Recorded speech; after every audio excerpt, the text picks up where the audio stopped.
Hi friends, this is Mr. Paul. I have here the second half of the video notes for section 28.2, the spark.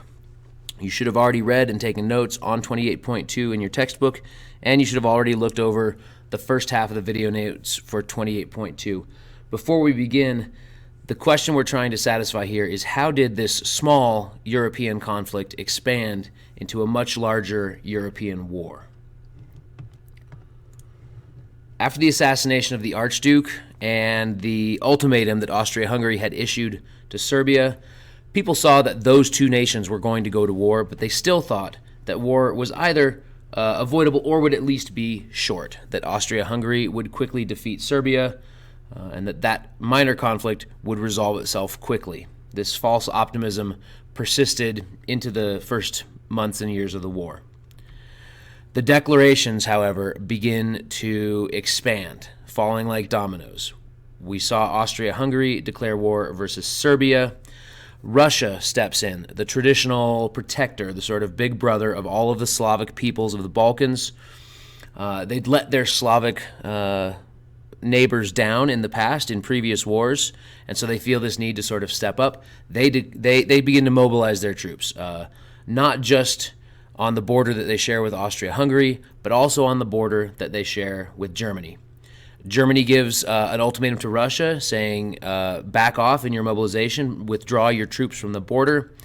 And at the same time, they turn and ask France, Germany does, where are you on this? Which side will you take, France? France says, we're with Russia because of that old political connection, the Entente. And Russia doesn't even bother to answer. So Germany begins to mobilize its troops and declares war on Russia and France. Britain manages to stay out of this fairly late, but ultimately Britain joins Russia and France and declares war on Germany. The Russian motivation for all this, remember that Nicholas II wants to stay on good terms with the Slavs. The Slavs, he needs a good relationship with them because, remember, ever since the decline of the Ottoman Empire began, ever since the mid-19th century Crimean War, Russia has been trying to expand its influence in the Black Sea region, in the Balkans, and eventually in the Mediterranean. Russia wants to be a presence on the Mediterranean Sea, and good relationships with the Slavs are important for that. Russia kind of owes the Slavs for having let them down in the past.